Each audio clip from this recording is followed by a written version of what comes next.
week. But before we get to that and continue our quiet anti-diet riot, I want to talk a little bit and introduce you to sponsored athlete number 3. Exciting, right? So the stories that make me, the stories that shape me, the ones that keep me awake at night, the stories that are never far from my brain, they are not stories that I can tell because you see, they aren't my stories at all. These are the stories of people that I love. And I will always wonder how different their lives would be, these people that I love, if they had had people like them to look up to when they were younger, if we could have had honest conversations about the pressures that crushed their spirits long before they reached adulthood. When I say that no one over the age of 25 picks up a new hobby because they're happy, what I'm actually saying is, if and when these people that I love, the people whose stories I can't tell, the people who keep me awake at night, if ever they turn to running, I'll be ready. And I'm not going to let this world fail them twice. This is a mantra of hope that I tell myself each day, that this sport is the sport of second chances and midlife crises, that as long as we are here, there is hope, not just for the people that I love, but for everyone who needs it, who wants a second chance, who wants a second opportunity to identify, to center their identification around some other part of themselves, who wants to say, this is who I am, and this is who you're going to deal with from now on. I will never stop hoping that the people I love seek out that second chance for the happiness and love that they've always deserved. And this is why our sponsored athlete program matters. We're not sponsoring Olympians. We're not sponsoring professional athletes. Yet, I'm not going to rule that out. It's been part of the 10-year plan, but that's not our starting point. We are putting our money where my mouth is. We're saying, yes, there is a space for you. Yes, there's a place for you. Yes, you belong here. Don't ever doubt it. We believe it so much, we are paying a small number of athletes to show up and claim those spots in races all over the world in hopes that others will feel empowered to claim theirs as well.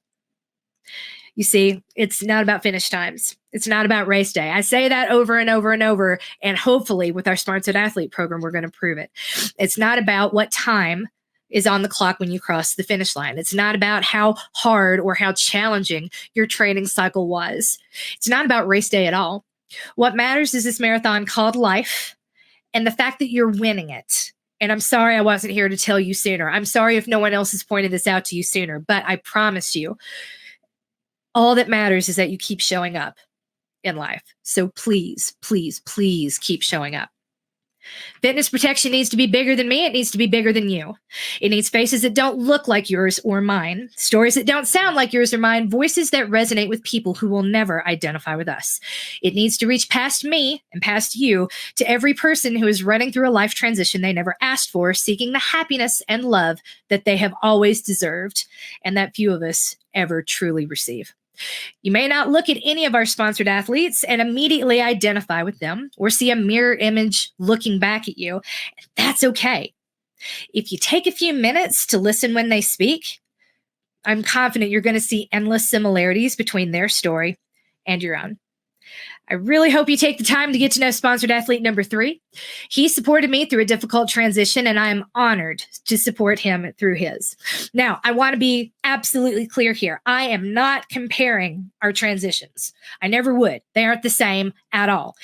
This, though, is the basis of empathy. When you look at a person on a journey that differs from your own and looking for the similarities, for the things that you can understand, and saying, I don't know what it's like to live, for example, with gender dysmorphia, but I sure know what it's like to live in a body I hate, a body I wish I could change, a body that on every level, explicitly or implicitly, with every decision I make every day of my life, I'm trying to or consciously hoping to change. The third sponsored athlete of the fitness protection program is Cade Schultz. Hi! What's happening? Oh my gosh, you're a sponsored athlete. Yay! Captain America is in the house. That's for kindness. You can't see my whole shirt.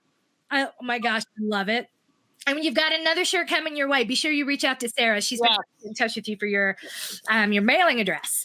And did my Christmas card get to you? Yes, it did. It did. Oh, Right, sorry, my cat moved my computer. She wants to be in the video. Well, put her in the video. We'd love to see your menagerie. Yeah. Because you live in a tiny house, right? With the cat. Yeah. And dog. Yes. because that's, they don't need much space. No. God.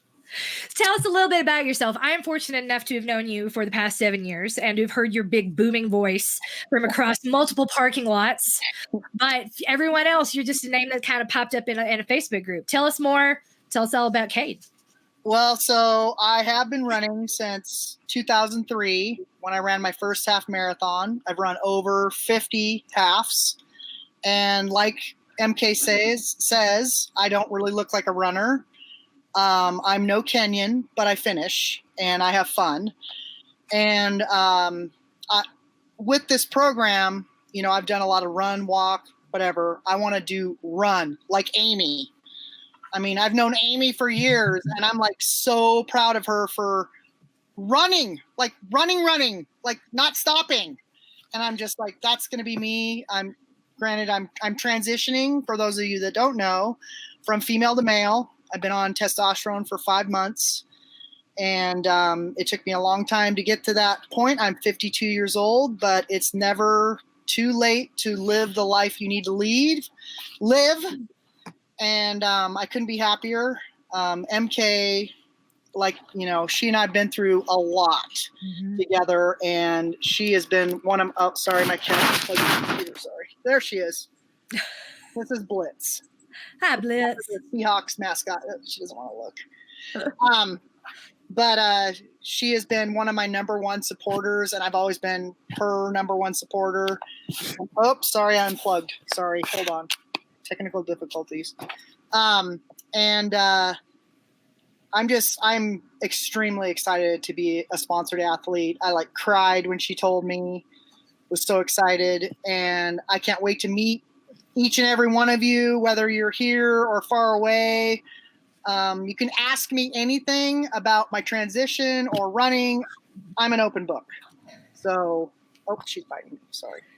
And sorry. But yeah, I'm extremely excited to be here. We're so excited to have you. Do you mind telling everyone how you got started as a runner?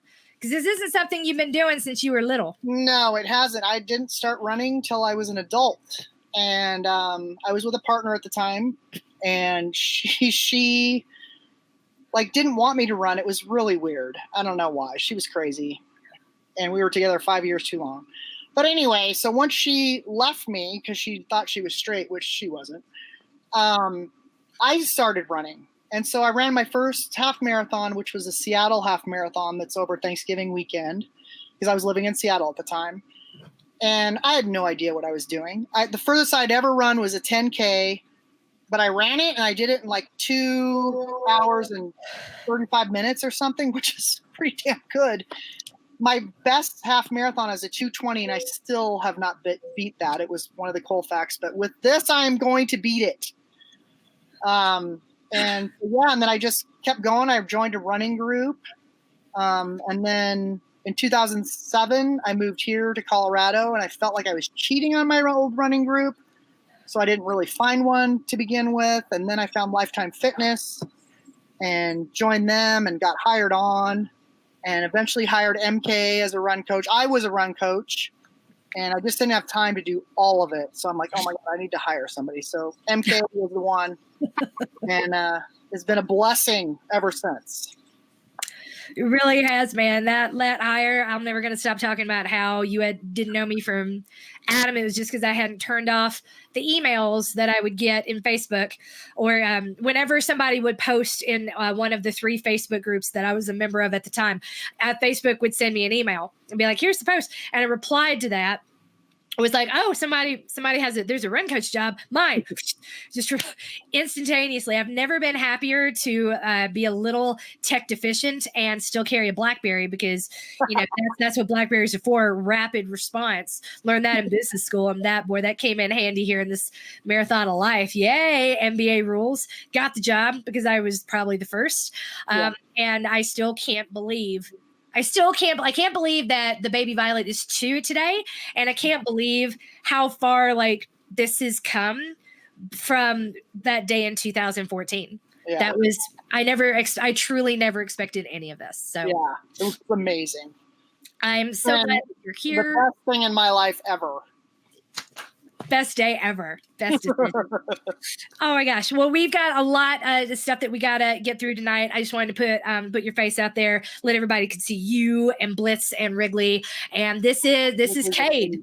This is Cade. I love Cade. You're gonna love Cade. You're gonna see more of Cade because he is sponsored athlete number 3. If you know of anyone else that's trying to run through a transition, feel free to send them our way. We're always happy. We're here to welcome everyone in our community, and we're always looking to create the support that isn't readily found elsewhere. And one of the reasons that I was drawn this direction was that when Cade announced his transition, I was like, well, who's going to take care of him? Is anyone talking? Is anyone doing? Who's going to answer his questions? Who's going to coach and love him? Okay, then it's going to be me. Because there is absolutely, if you look, if you Google transgender athlete, you're going to see a whole lot of talk about a conversation that's happening at the professional level of the sport about who's in and who's out. And as long as we have Title IX and women are a protected category, we have to police the category. And it's a tough conversation. This is mutually exclusive of that. At the same time, this is a tool. It's we run for our mental health. We run through stuff running, and the discipline of it can keep your mental health in a good place while running through really dark times. And there needs to be more out there for specific and different types of transitions. And we're happy to create and foster a space like that around Cade and fold him into what we've been doing. Because you know what? He's been here for a while. And if y'all ain't noticed, like, knowing this bit about him should not change the experience for anyone involved. And if it does, let me know, mk@fitnessprotection.com. I love you. We'll see more of you later. Love you more. Not possible. It's not possible.